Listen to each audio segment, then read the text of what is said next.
जय हिंद। वंदे मातरम। साथियों, मैं अभिषेक मिश्रा आज आप सभी लोगों का हमारे दृढ़ संकल्प पर एनसीईआरटी की क्लासेस में बहुत बहुत स्वागत करता हूं।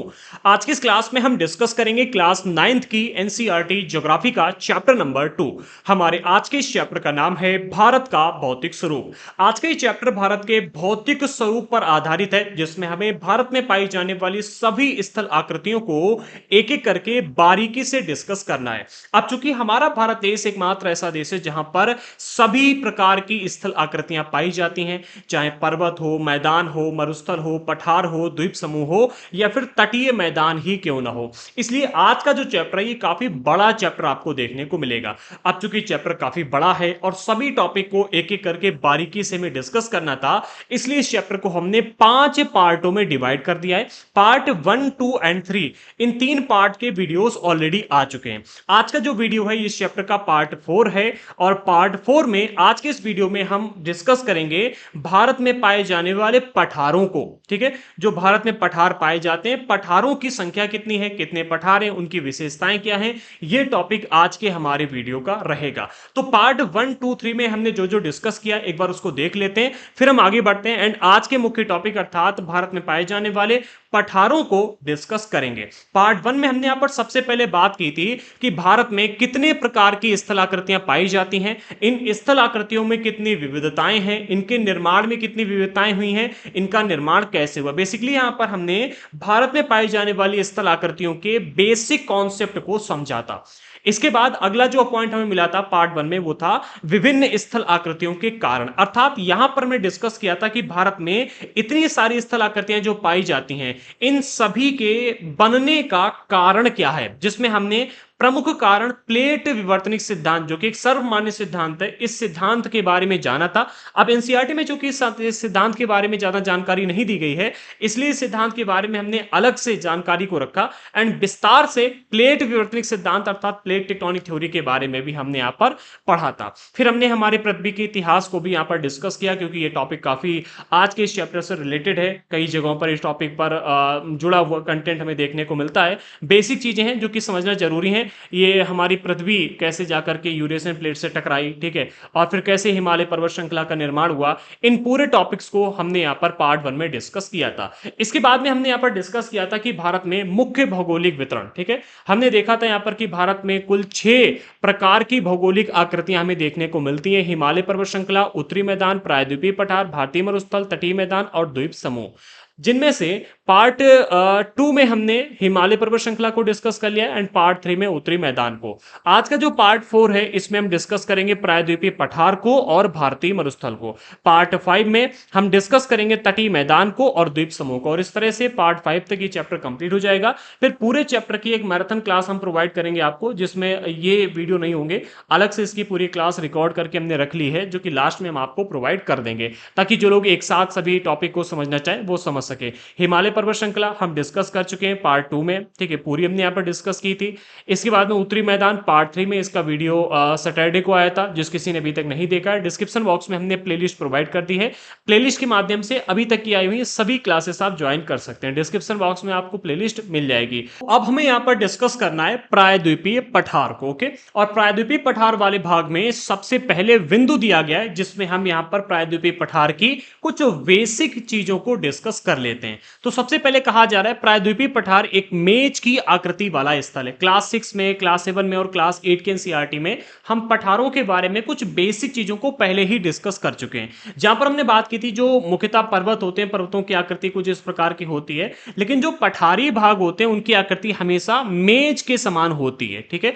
पठार आपको जहां कहीं भी देखने को मिलेंगे उनकी आकृति ऐसी बिल्कुल नहीं होगी। पठारों की आकृति मेज की आकृति के समान होती है, लगभग हर जगह पर पठार मेज की आकृति के जैसे देखने को मिलेंगे, ठीक है। तो ये पहला पॉइंट तो यहां पर क्लियर हो जाता है कि पठार जो हमारे भारत देश में प्रायद्वीपीय पठार है, इनकी आकृति भी कैसी है, मेज की आकृति वाला स्थल देखने को मिलता है, जो पुराने क्रिस्टलीय, आग्नेय तथा रूपांतरित शैलों से बने हुए हैं। अब इस टॉपिक को समझिएगा, हमने पार्ट 1 में डिस्कस किया था कि हमारी जो ये इंडियन प्लेट है या फिर हमारा जो भारतीय भूभाग है, ये प्राचीनतम भाग का एक हिस्सा है, ठीक है। जो हमारी प्राचीन भूमि थी उसका एक हिस्सा है। अब प्राचीन भूमि जो थी, अर्थात सबसे पहले जो एक महाद्वीप हुआ करता था, वो दो टुकड़ों में डिवाइड हुआ। ठीक है, एक ऊपर वाले भाग को कहा गया यूरेशियन प्लेट। ठीक है, ये वाला मतलब पूरा था। ठीक है, ऊपर वाले भाग को क्या कहा गया, अंगारा भूमि कहा गया। ठीक है, और नीचे वाले भूभाग को कहा गया गोंडवाना भूमि। ठीक है, अब हमारी जो इंडियन प्लेट है गोंडवाना भूमि से निकलकर आई है, गोंडवाना भूमि से टूटकर अलग हो गई, और अलग होने के बाद में ये मूव करते करते करते करते जाकर के यूरेशियन प्लेट से टकरा गई। ठीक है, अब इस चीज को ना हम थोड़ा सा एक डायग्राम के माध्यम से आपको समझाते हैं ताकि आपको ज्यादा अच्छे से समझ में आए। हमने देखा था पार्ट 1 में कि हमारी इंडियन प्लेट जब गोंडवाना भूमि से अलग हुई। ठीक है, ये आपकी ऊपर कर्क रेखा हो गई, बीच में 0 डिग्री की लाइन, ये हो गई आपकी विषुवत रेखा, ये आपकी कर्क रेखा हो गई। ठीक है, और ये आपकी मकर रेखा हो गई। ठीक है, जब हमारी इंडियन प्लेट गोंडवाना भूमि से अलग हुई उस टाइम पर यहां पर मौजूद थी, आज से लगभग 71 मिलियन साल पहले। उसके थोड़े से बाद की बात है, मतलब 7-8 करोड़ साल पहले मकर रेखा जो थी हमारे भारत देश के लगभग मध्य भाग से होकर गुजरती थी, इंडियन प्लेट के। ठीक है, मध्य भाग से होकर गुजरती थी, लेकिन 71 मिलियन सालों के दौरान, मतलब आज से 71 मिलियन साल पहले से एक्टिविटी होती आ रही है। हर साल कुछ मतलब 5 से लेकर के 15-16 सेंटीमीटर गति करता रहा भारत। ठीक है, और धीरे धीरे धीरे धीरे धीरे धीरे ये इंडियन प्लेट मूव करती हुई आई, और आज के टाइम पर आपको इंडियन प्लेट कर्क रेखा के ऊपर देखने को मिलती है। कर्क रेखा भारत के लगभग मध्य भाग से होकर गुजरती है। तो जब ये मूवमेंट हो रहा था, जब ये हमारी इंडियन प्लेट अपवाहित हो रही थी, यहां से यहां पर मूव करके आ रही थी, इस टाइम पीरियड के दौरान कई सारे ज्वालामुखी विस्फोट इंडियन प्लेट पर हुए। काफी सारी वॉल्केनिक एक्टिविटीज हुई इंडियन प्लेट के ऊपर, जिससे क्या हुआ, इन प्रायद्वीपीय पठारों का निर्माण हुआ।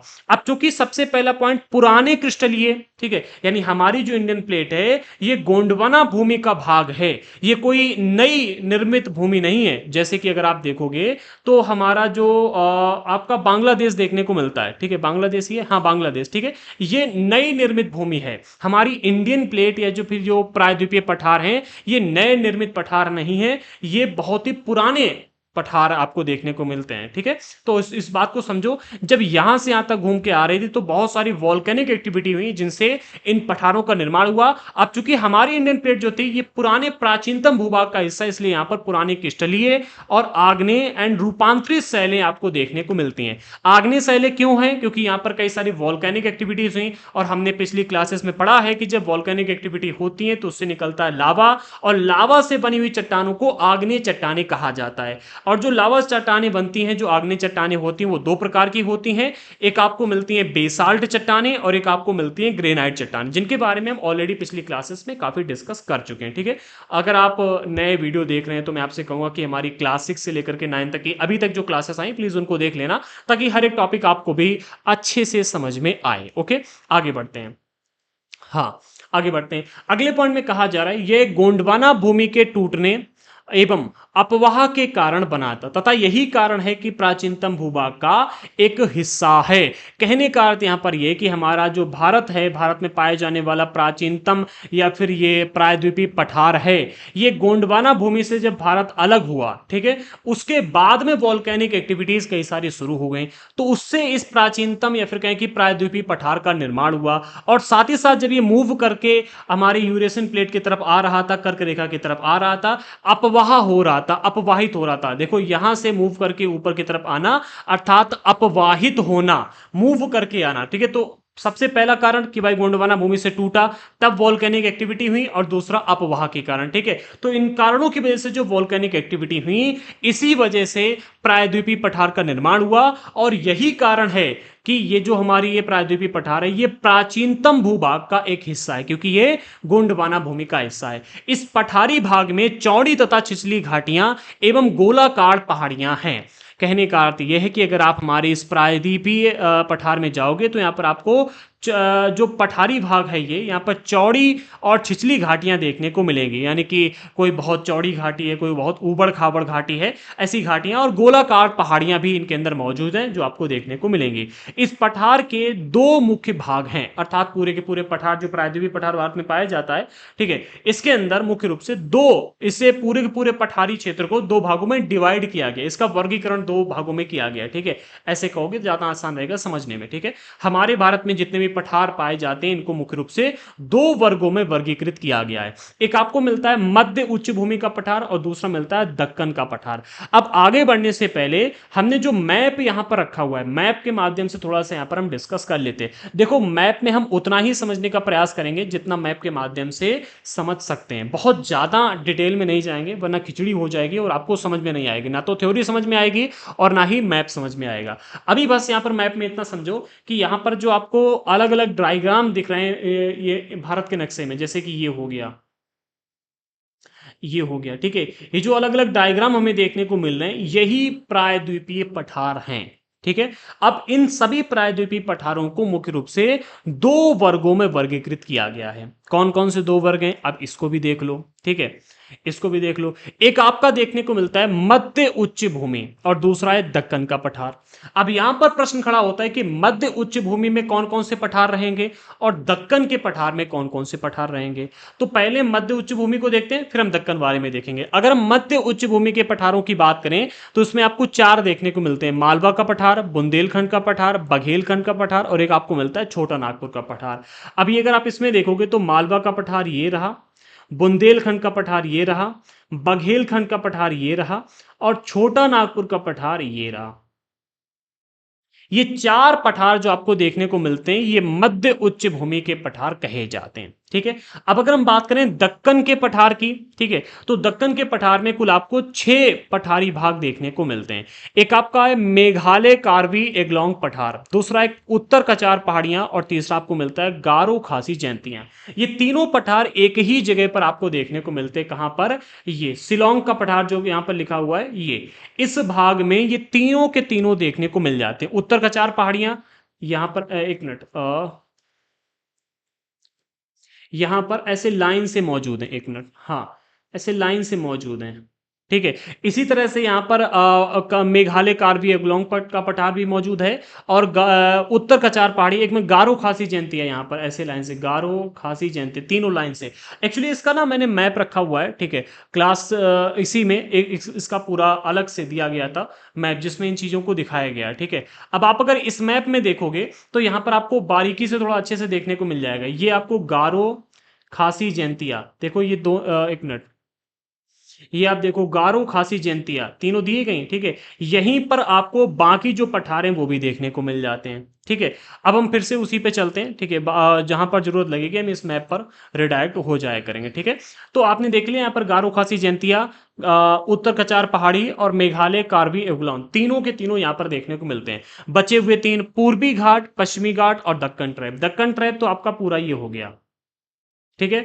पश्चिमी घाट आपका ये है, ठीक है, और पूर्वी घाट आपका ये देखने को मिलता है। पूर्वी घाट जो है ये कटा फटा है, ठीक है, ये इधर से आने वाली नदियों की वजह से ये पहले मतलब बिल्कुल सतत था, ठीक है, बिल्कुल मतलब यहाँ पर कटी फटी कोई भी नहीं था। ये जैसे आप देखते हो पूरा का पूरा पश्चिमी घाट एकदम सीधा है, इसके बीच में आपको कटान देखने को नहीं मिलती, ऐसे पहले पूर्वी घाट भी था। लेकिन यहाँ से आने वाली नदियों ने इस पूर्वी घाट को मतलब कई टुकड़ों में डिवाइड कर दिया, जिसको भी हम आगे समझेंगे, ठीक है। तो पठार कहाँ कहाँ पर पाए जाते हैं, आई थिंक ये आप समझ गए होंगे, ठीक है। अब हम एक काम कर लेते हैं, एक ब्लैंक जगह पर चलते हैं, ठीक है, और ब्लैंक जगह के माध्यम से ये समझने का हम यहाँ पर प्रयास करेंगे अलग से अपना डायग्राम बना करके, ताकि आपको याद रहे, ठीक है, कि कैसे पूरा प्रायद्वीपीय पठार हमारे पूरे भारत में फैला हुआ है, ठीक है। इसको हम एक काम करते हैं, थोड़े से ब्लैंक पेज पे आ जाते हैं, इतने में काम चल जाएगा हमारा, ठीक है। हाँ, इतने में काम चल जाएगा। अब इस चीज को थोड़ा सा समझ लो। प्रायद्वीपीय पठार की अगर हम बात करें, इसकी सीमा रेखा पूरी हम एक बार समझ लेते हैं। यहाँ पर हमारा भारत देश जो है, ये आपको हमारा भारत देश देखने को मिलता है। एक मिनट, थोड़ी सी हम पेन अपना पतला कर लेते हैं। हाँ, ये आपको हमारा भारत देश देखने को मिल रहा है, ठीक है, ये हमारा भारत देश है। ऊपर की अगर हम बात करें तो आप ऐसे रख लो भाई, मैं मेरी आर्ट बहुत अच्छी नहीं है, ठीक है। तो ये हमारा, एक मिनट, ये ऐसे, ठीक है, ऐसे आप रख लो, ठीक है। एक मिनट भाई, गलत हो जाएगा, मजाक बनाओगे लोग, ठीक है। नीचे का भाग रख लो, ठीक है, नीचे का भाग रख लो, बाकी ऊपर का हम समझ लेंगे, ठीक है। तो ये हमारा भारत का नक्शा, एक तरह के डायग्राम हम बना लिया, ठीक है। अब इसमें अगर आप देखोगे तो यहां पर आपको अरावली पर्वत श्रृंखला देखने को मिलेगी। ये, ठीक है। जो राजस्थान से, राजस्थान आपका इधर हो गया, राजस्थान जो आपका ये राजस्थान वाला भाग है, यहाँ के बॉर्डर के रूप में हमें दिखाई देता है। जो आप राजस्थान के बॉर्डर तो नहीं कह सकते, मतलब राजस्थान साइड में ही यहाँ पर आपको देखने को मिलती है अरावली पर्वत श्रृंखला, ठीक है। अरावली पर्वत श्रृंखला के अलावा यहाँ पर आपको एक श्रृंखला देखने को मिलती है विंध्य की श्रृंखला, ठीक है, विंध्य श्रेणी, ठीक है। विंध्य श्रेणी के बाद में यहाँ से एक नर्मदा नदी निकलती है, जो कि जाकर के अरब सागर में मिल जाती है। नर्मदा नदी के बाद में एक सतपुड़ा की श्रृंखला और देखने को मिलती है, जो पर्वत श्रेणी है, ठीक है।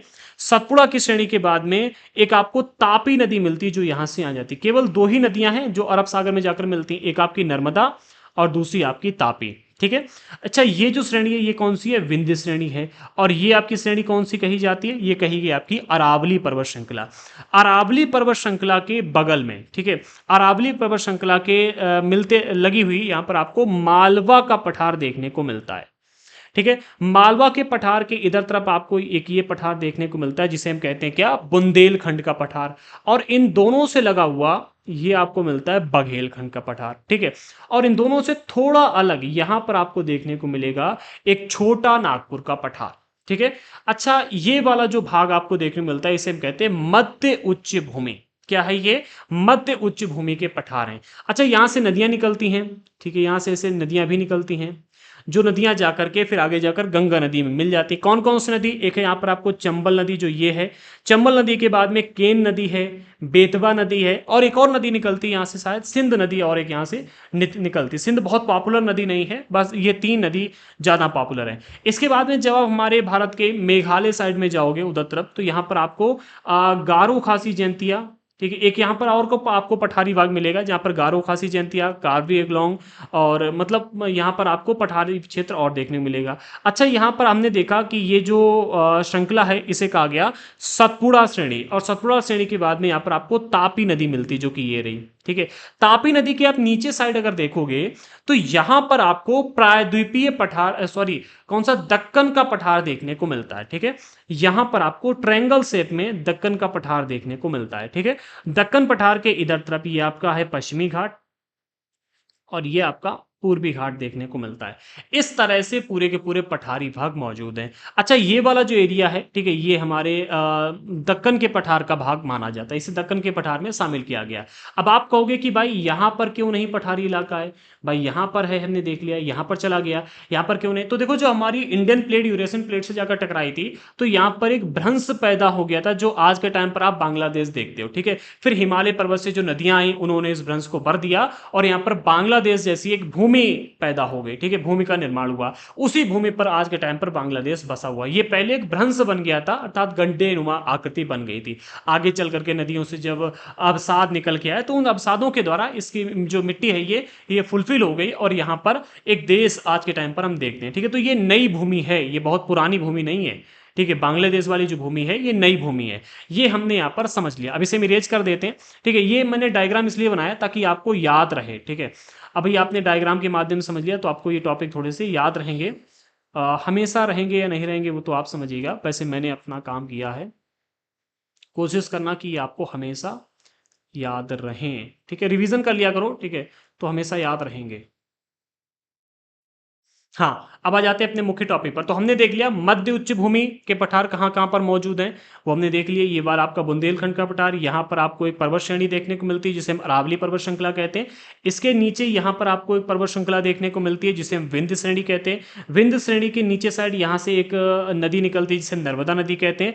इसके बाद में यहाँ पर एक पर्वत श्रृंखला है जिसे हम कहते हैं सतपुड़ा पर्वत श्रृंखला, और सतपुड़ा पर्वत श्रृंखला के नीचे निकलती है आपकी तापी नदी। दो नदियां जाकर अरब सागर में मिलती हैं, बाकी यहाँ से कई नदियां निकलती हैं, ठीक है, जो जाकर के फिर गंगा नदी में जाकर मिल जाते हैं, ठीक है। ये कौन कौन सी नदी हैं? चंबल, केन, बेतवा, सिंध, कई नदियां हैं, ठीक है। और इधर साइड भी नदियां आपको देखने को मिलती हैं, ठीक है। शिलोंग का पठार जो है ये, हाँ, जब हमारी इंडियन प्लेट जाकर के टकराई थी जाकर के यूरेशियन प्लेट से, तो आप जो ये देख रहे हो ना, ये बांग्लादेश वाला भाग, ये क्या हुआ था यहाँ पर? ये यहाँ पर भ्रंश बन गया था, ठीक है, द्रोणी बन गई थी बहुत बड़ी, ठीक है। फिर यहाँ से आने वाली जो नदियां, गंगा नदी वगैरह आई, इधर से आई आपकी ब्रह्मपुत्र नदी, और कई सारी नदियां नदियां निकल के इन्होंने इस भ्रंश को भर दिया और आज के टाइम पर हम यहाँ पर एक स्थलीय भाग देखते हैं। ठीक है, दक्कन के पठार की भी हमने यहाँ पर बात कर ली, कौन कौन से मतलब पर जो पठार हैं कहाँ कहाँ पर पाए जाते हैं। अब हम थोड़ा रिटर्न वाली भूमि पर जाते हैं, मतलब रिटर्न में जाते हैं, थ्योरी पे जाते हैं और बात कर लेते हैं कि भाई क्या इसके मेन पॉइंट रहने वाले जो हमें याद करने समझने हैं। सबसे पहले हम बात करते हैं मध्य उच्च भूमि की। पहले पॉइंट में यहाँ पर कहा जा रहा है नर्मदा नदी के उत्तर में प्रायद्वीपीय पठार का वह भाग जो मालवा के पठार के अधिकतम भागों पर फैला है उसे मध्य उच्च भूमि के नाम से जाना जाता है। कौन सी हमने बात की? नर्मदा नदी के उत्तर में। अभी हमने देखा था ये नर्मदा नदी है, ठीक है, और ये आपका उत्तरी इलाका है, ये आपका दक्षिणी इलाका है, ये आपका पूर्वी इलाका है और ये आपका पश्चिमी इलाका है। नर्मदा नदी के उत्तर अर्थात इधर तरफ, ठीक है, इधर तरफ ही हमने आपको बताया मालवा का पठार, ठीक है, और ये सारे के सारे पठार, ठीक है। तो वही यहां पर कहा जा रहा है प्रायद्वीपीय पठार का वह भाग जो मालवा के पठार के भागों में फैला है, भागों पर फैला है, उसे मध्य उच्च भूमि के नाम से जाना जाता है। विंध्य श्रृंखला, दक्षिण में सतपुड़ा श्रृंखला, ठीक है। विंध्य श्रृंखला कौन सी है हमने समझ लिया, अभी ये वाली रही, ठीक है। दक्षिण में सतपुड़ा ये वाली हो गई आपकी, ठीक है, ये सतपुड़ा श्रृंखला, सॉरी ये अरावली है।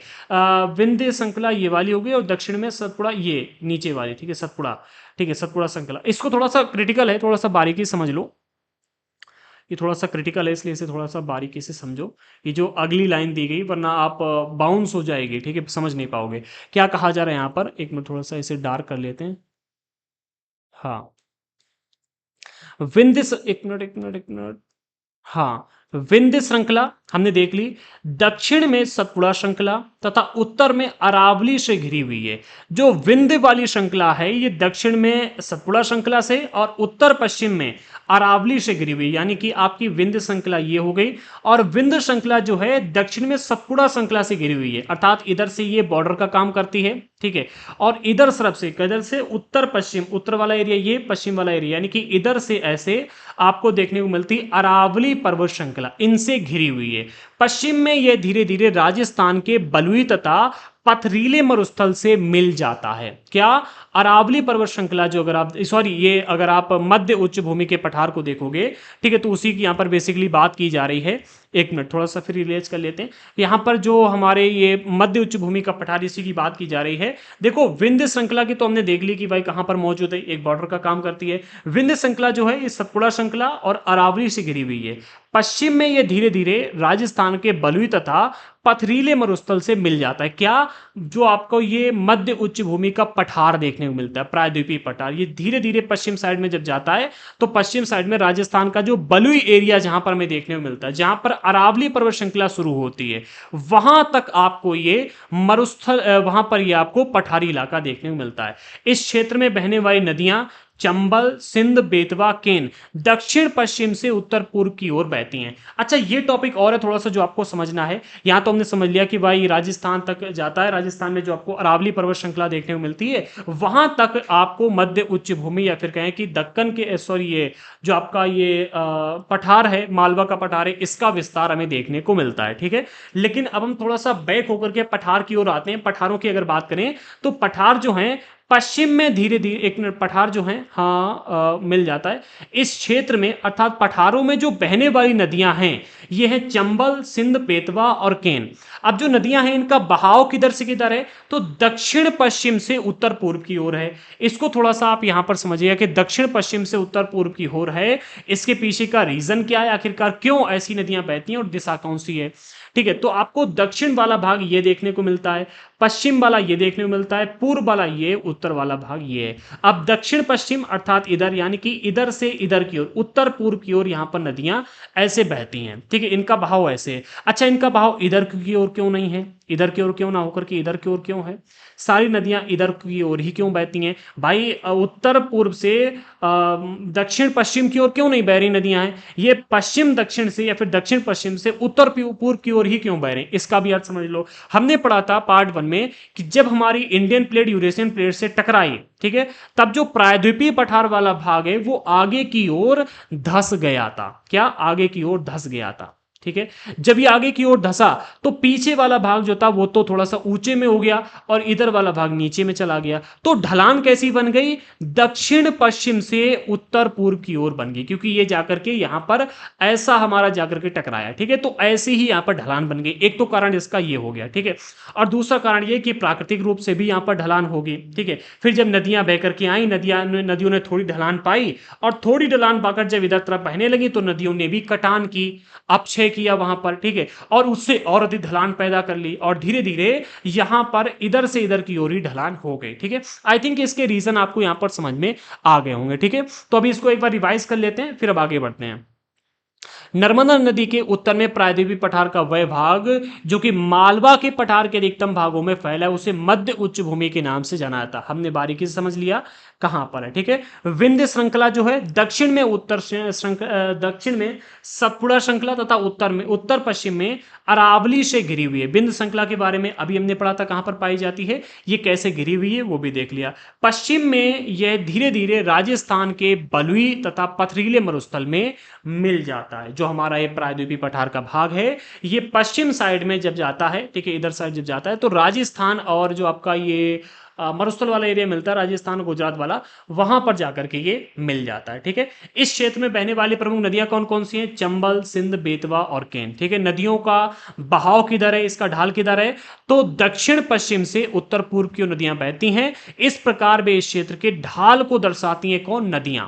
ठीक है, अगले पॉइंट की ओर बढ़ते हैं। अगले पॉइंट में कहा जा रहा है मध्य उच्च भूमि पश्चिम में चौड़ा लेकिन पूर्व में संकीर्ण है। इसको भी समझ लो। अच्छा, ये भी प्रश्न आ जाता है कि मध्य उच्च भूमि का जो पठार है ये किधर चौड़ा है और किधर संकीर्ण है। ठीक है, ये भी आ जाता है, कथन दे दिए जाते हैं। ठीक है, और आपको बताना है कौन सा सही है कौन सा गलत है, तो ये समझना भी जरूरी है। अगर आप यहां पर देखोगे चौड़ाई ज्यादा मिलेगी, यहां पर देखोगे धीरे धीरे चौड़ाई कम होती जाएगी। यहां पर थोड़ी है लेकिन यहां तक आते आते बिल्कुल कम चौड़ाई रह जाती है। ठीक है, तो वही बात कही जा रही है, मध्य उच्च भूमि पश्चिम में चौड़ी लेकिन पूर्व में संकीर्ण है। इस पठार के पूर्वी विस्तार को स्थानीय रूप से बुंदेलखंड तथा बघेलखंड के नाम से जाना जाता है। जो ये पूरा का पूरा पठार है, ठीक है, मध्य उच्च भूमि का, इसे इसका जो पूर्वी विस्तार है, पश्चिमी विस्तार तो हमने देख लिया, मालवा का पठार हो गया पश्चिमी विस्तार। ठीक है, लेकिन पूर्वी विस्तार को बुंदेलखंड और बघेलखंड के नाम से जाना जाता है।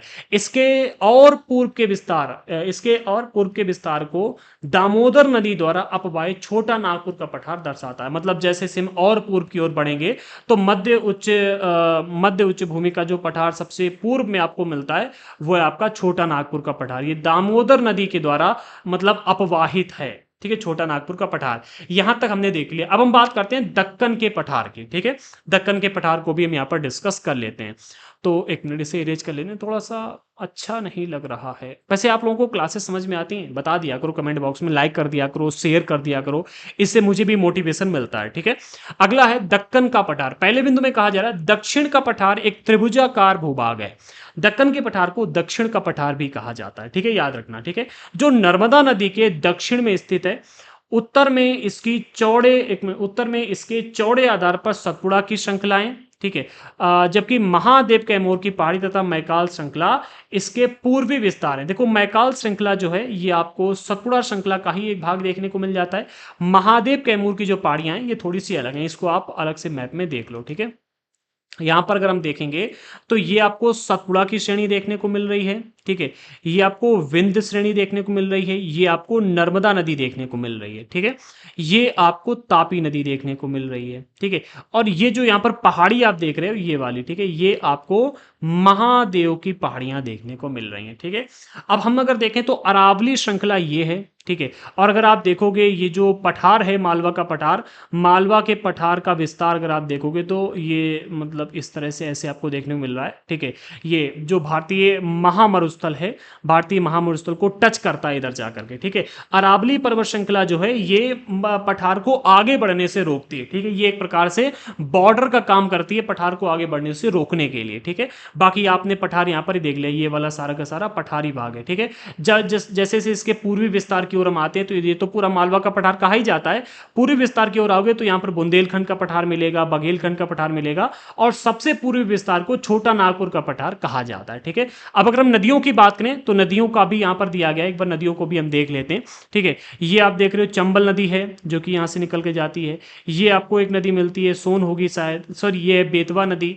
ठीक है, ये शायद सिंध नदी होगी, मुझे पता नहीं है। और ये आपकी सोन नदी देखने को मिलती है, जो जाकर के तीनों तीनों नदियां जाकर के आगे गंगा नदी तंत्र में आगे जाकर के मिल जाती। ये आप अगर इधर देखोगे तो महानदी है, महानदी से लेकर के, एक मिनट, महानदी से लेकर के और कावेरी नदी के बीच में आपको पूर्वी जो आपको पूर्वी घाट है इसका विस्तार देखने को मिलता है। वहीं अगर हम पश्चिमी घाट के विस्तार की बात करें तो पश्चिमी घाट के विस्तार की शुरुआत होती है तापी नदी से। ठीक है, तापी नदी यहां पर आप देख रहे हो। ठीक है, और नीचे अगर आप आ जाओगे तो अनाईमुड़ी तक, ठीक है, यहां तक। ठीक है, देखो नीलगिरी की जो पहाड़ियां हैं, नीलगिरी की पहाड़ियां यहां तक मतलब इसका बेसिक रूप से विस्तार आपको देखने को मिलता है। ठीक है, इन नीलगिरी की जो पहाड़ी कहा जाता है कि यहाँ पर दोनों पर्वत श्रृंखलाओं के बीच में ये आपको स्थिति देखने को मिलती है। नीलगिरी की जो पहाड़ियां हैं ये बॉर्डर का काम करती हैं पूर्वी पश्चिमी घाट और पूर्वी घाट को, जो जहां पर आकर मिलते हैं उसे नीलगिरी का पहाड़ी कहा जाता है। ठीक है, ये दोनों को मिलाने का यहाँ पर काम करती हैं। ठीक है,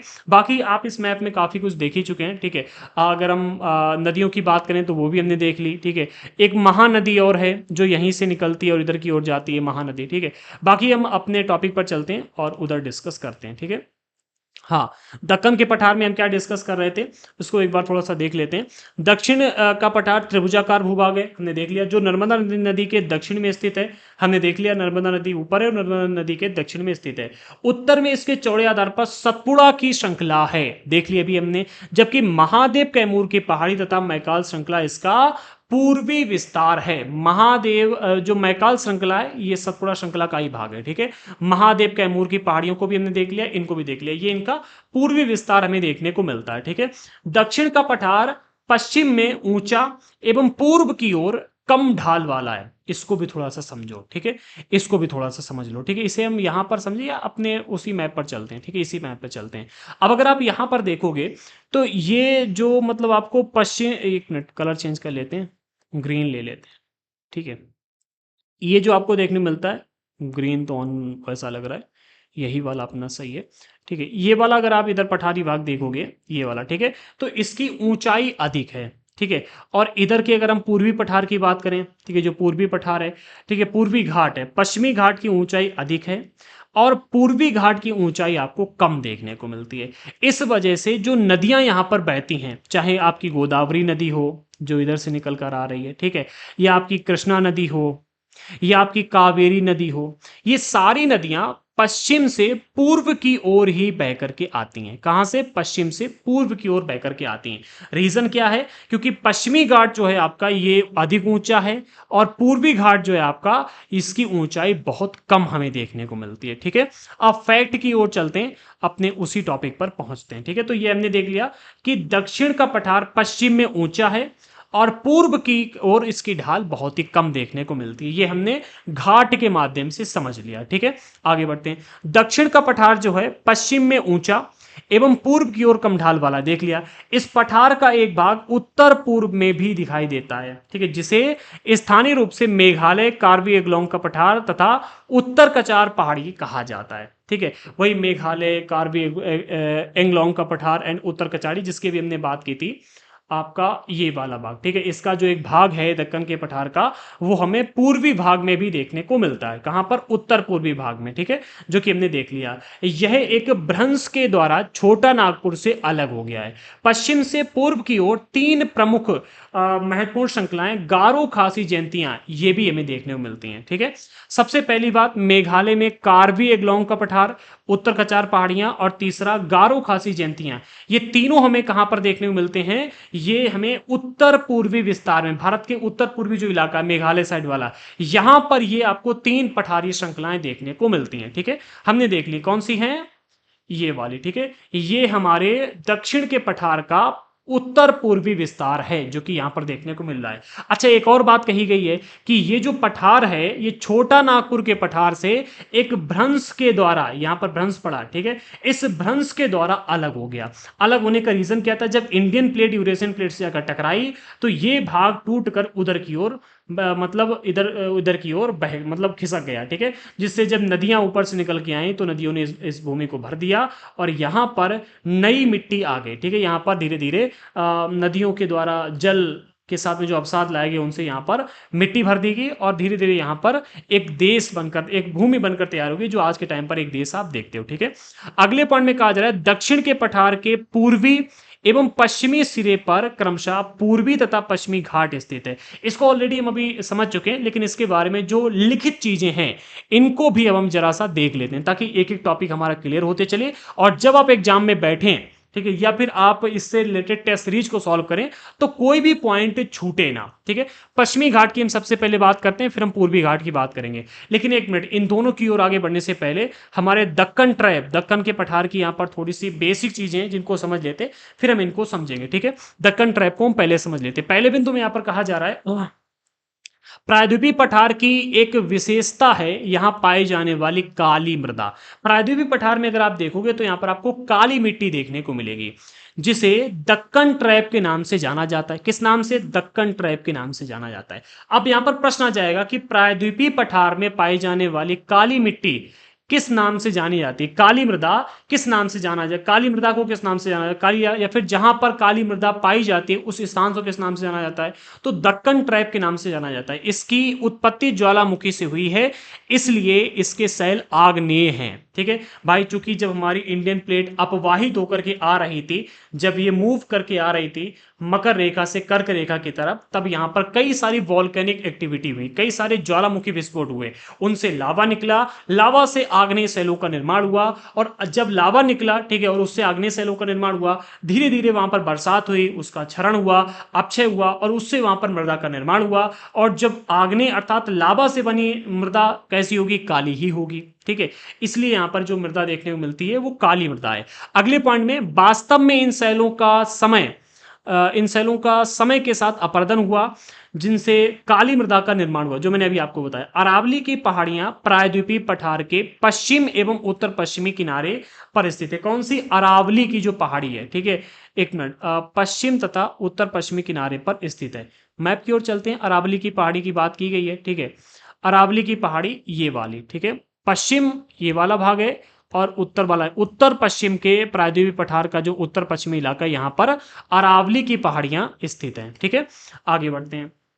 हाँ, किनारे पर स्थित हैं। ये बहुत अधिक अपर्दित एवं खंडित पहाड़ियां हैं, यानी कि ये पहाड़ी ऐसी नहीं है कि जिसमें आपको बहुत कम मतलब टूट फूट देखने को मिलेगी। ये बहुत अधिक अपर्दित हुई हैं, इनके ऊपर बरसात हुई, हवाएं चली, बहुत कुछ हुआ, इससे इनका अपर्दन बहुत बड़ी मात्रा में हुआ। ये बहुत अधिक टूटी हैं, ठीक है। ये बहुत अधिक घिसी हुई पहाड़ियां हैं, ठीक है, और खंडित पहाड़ियां अर्थात टूटी फूटी पहाड़ियां हैं।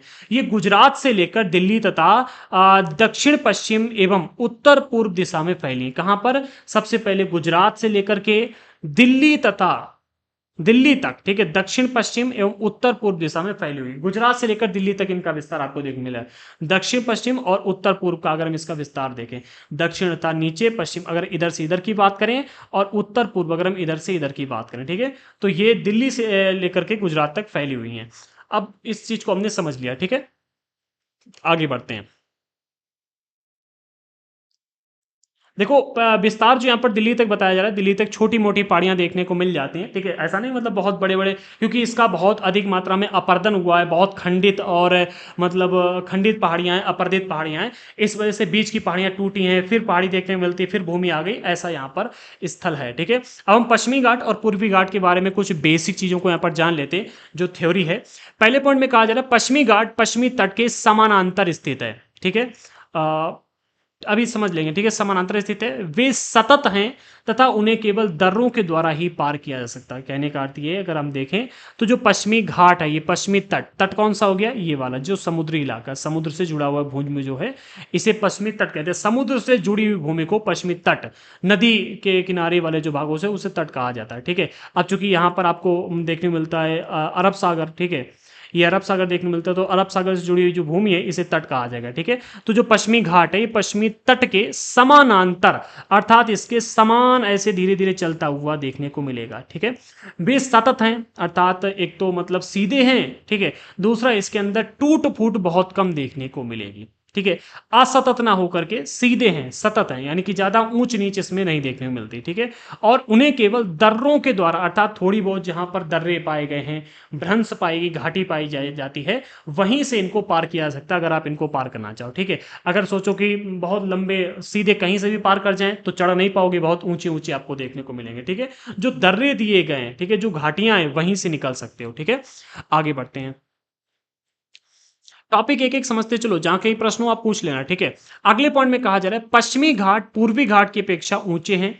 पूर्वी घाट की औसत ऊंचाई आपको 600 मीटर देखने को मिलेगी, वहीं पश्चिमी घाट की औसत ऊंचाई 900 से 1600 मीटर की है। ठीक है, 900 से 1600 मीटर। अब आप समझ सकते हो कितनी ऊंची है। जब भाई पश्चिमी घाट की ऊंचाई 900 से 1600 किलोमीटर, 1600 मीटर यानी कि लगभग 1.5 किलोमीटर, ठीक है, और पूर्वी घाट की ऊंचाई मात्र 600 मीटर है, तो भाई नदियों का ढलान तो ऑटोमेटिक पूर्वी घाट की तरफ जाएगा पश्चिमी घाट से। भाई हम ऊंचाई की ओर नदियां थोड़ी ना बहने लगेंगी, नदियों की धारा उल्टी थोड़ी ना चलेगी, नदियों की धारा सीधी चलती है। ठीक है, तो ऑटोमेटिक नदियां पूर्वी घाट की तरफ ही प्रवाहित होती हैं।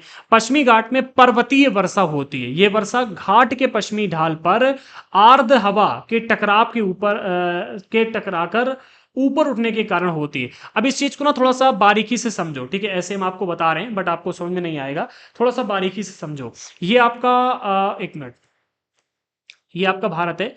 भारत में यहां पर आपको देखने को मिलता है पश्चिमी घाट। ठीक है, अब हमारे यहाँ जो वर्षा होती है वो इस तरह से हमारे यहाँ पर आते हैं बादल। ठीक है, अरब सागर से मानसून आता है जिससे वर्षा होती है। ठीक है, जब ये मानसून आता है तो उससे होता क्या है कि जो ये आपका पश्चिमी घाट है, इस पश्चिमी घाट से टकरा करके यहाँ पर जो आपका पश्चिमी तट है, यहाँ पर अधिकतर वर्षा हो जाती है, सारा का सारा पानी यहीं पर गिरा देते हैं, जो बादल ऊपर उठ जाते हैं। ठीक है, अच्छा हाँ, एक चीज और समझो, जब पश्चिमी घाट से टकरा करके पश्चिमी तट के ऊपर बादल अपने पानी को बरसा देते हैं, तब होता क्या है कि पश्चिमी घाट के इधर तरफ, ठीक है, पूर्व की तरफ, इधर तरफ पानी बरस जाता है सारा का सारा, और इधर तरफ वृष्टि छाया क्षेत्र का निर्माण होता है, अर्थात यहां पर सूखा पड़ने लगता है। फिर क्या होता है, जब यहां पर आगे कहा, क्या कहा जा रहा है, हाँ, वृष्टि छाया क्षेत्र का निर्माण हो जाता है। ठीक है, इतना समझ लिया आपने।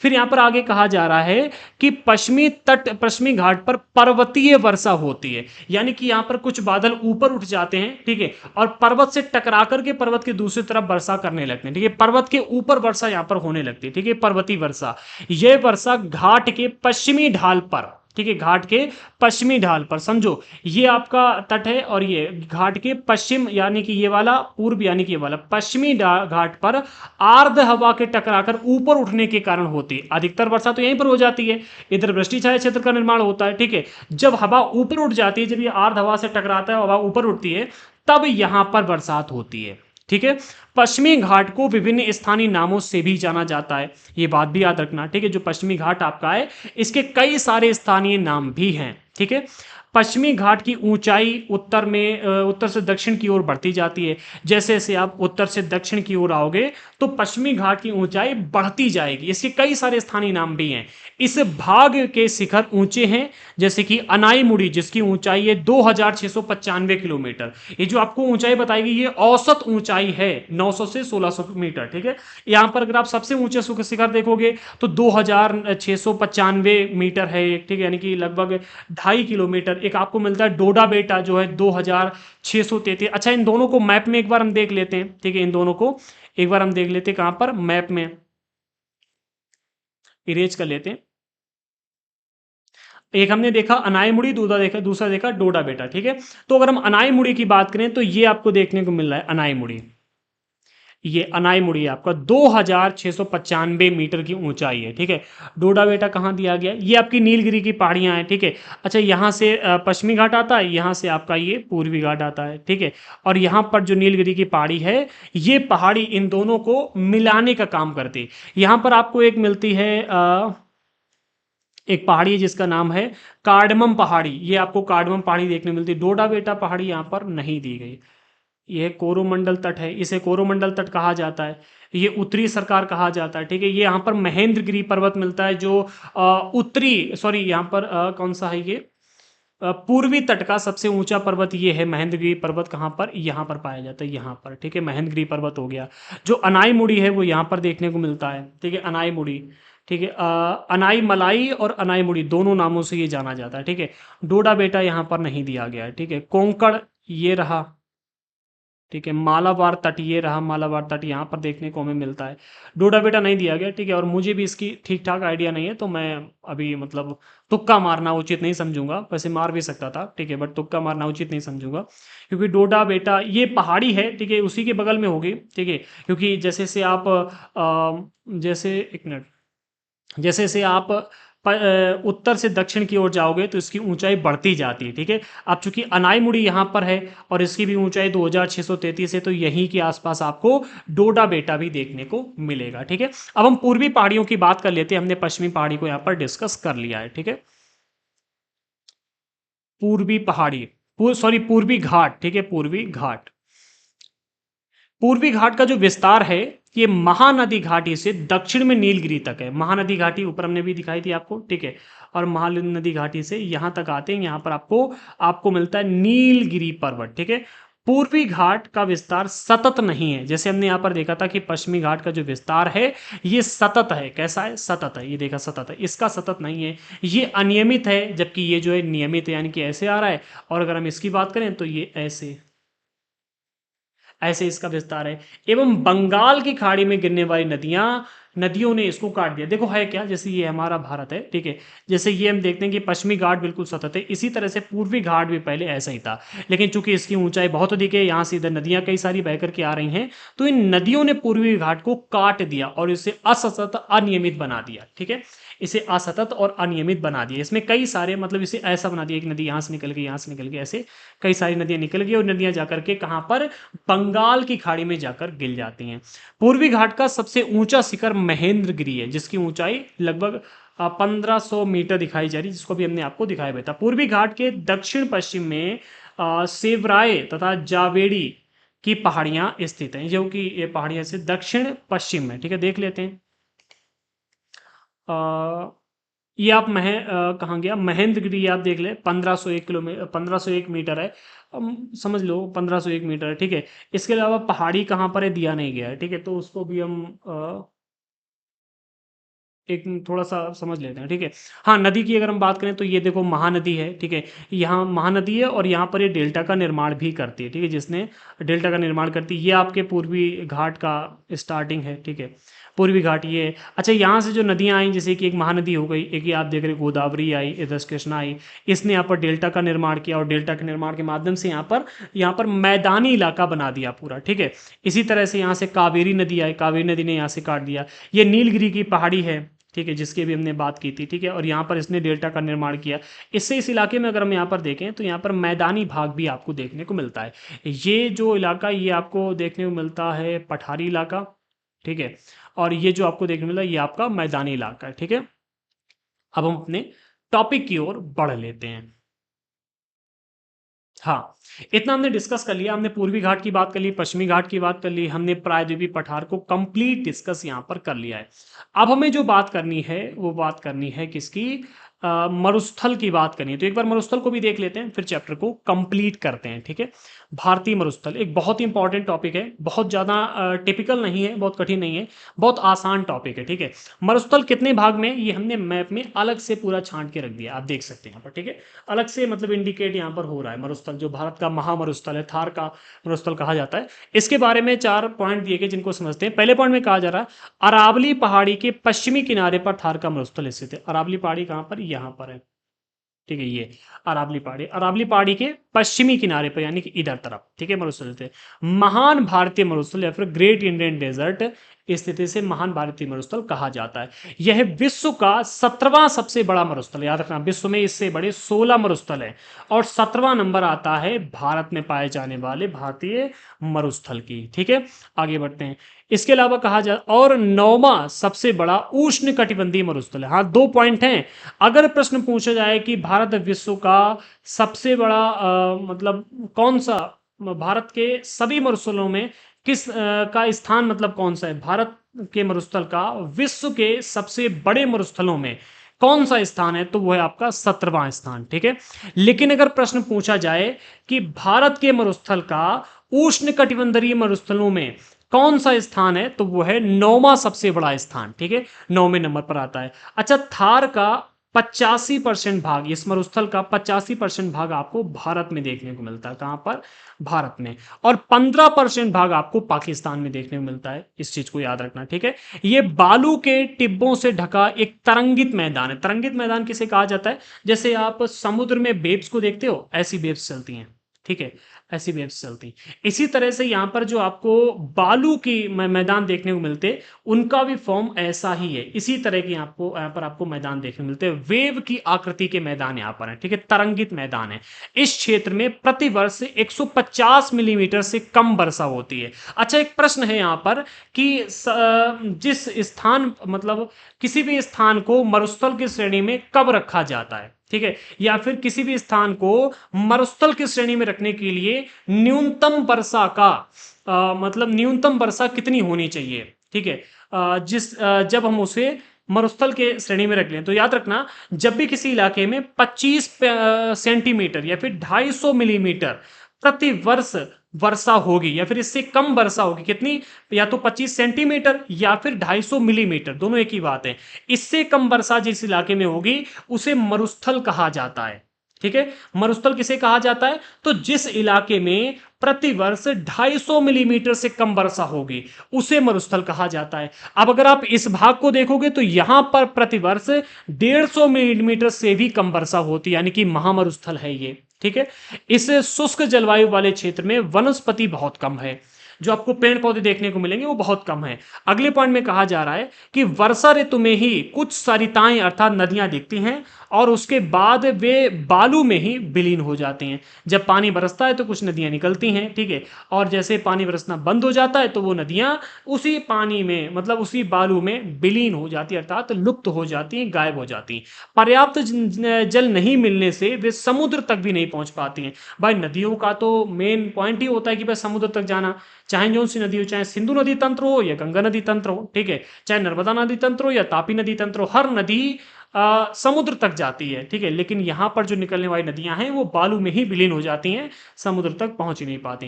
केवल लूनी नदी एक ऐसी है जो इस क्षेत्र में सबसे बड़ी नदी है, लेकिन ये नदी भी समुद्र तक नहीं पहुंच पाती है, ठीक है, इस क्षेत्र की सबसे बड़ी नदी है। अगले पॉइंट में बरकान, इसके बारे में हम पिछले चैप्टर में बहुत अधिक डिस्कस कर चुके हैं, पिछली क्लासेस में, ठीक है। ये अर्धचंद्राकार बालू का टीला होता है, ठीक है। बरकान का निर्माण कब होता है? जब देखो बहुत बड़े बड़े बवंडर टाइप के आते हैं, हवा चलती है बहुत सारी और गोल गोल घूमने लगती है हवा, जो कि अपने साथ में बहुत सारी मिट्टी को लेकर के जाती है और किसी स्थान पर डाल देती है, तब मतलब लोएस का निर्माण होता है और इसी तरह से बरकानों का भी निर्माण होता है, ठीक है।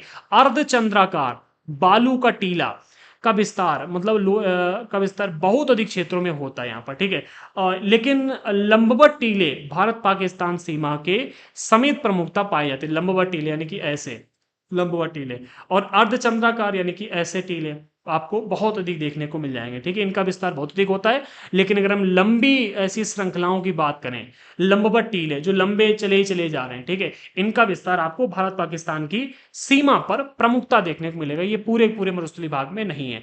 इतना मरुस्थल के बारे में बताया गया था, सबसे आसान मरुस्थल है, ठीक है। अब हमारा जो आज का ये चैप्टर है इसका टाइम लगभग 52 मिनट हो चुका है, ठीक है। अब अगर हम तटीय मैदान को इसी में डिस्कस करेंगे, पश्चिम तटीय मैदान, पूर्वी तटीय मैदान है, तो बेसिकली बहुत ही छोटा, बट टाइम बढ़ जाएगा। फिर हमें द्वीप समूह को भी इसी में डिस्कस करना पड़ेगा और इसके बाद में चैप्टर कंप्लीट हो जाएगा। तो इसे हम अगले पार्ट में रखते हैं, ठीक है। तो आज का चैप्टर, आज का जो वीडियो है वो यहाँ पर कंप्लीट होता है। जिस किसी ने अभी तक चैनल को सब्सक्राइब नहीं किया कर लीजिएगा, ठीक है। और टेलीग्राम पर जरूर ज्वाइन कर लेना, काफ़ी सारी क्विज टेलीग्राम पर अवेलेबल हैं। इंस्टाग्राम पर अगर आप कोई प्रश्न पूछना चाहते हैं तो पूछ सकते हो, डिस्क्रिप्शन बॉक्स में लिंक हमने प्रोवाइड कर दी है।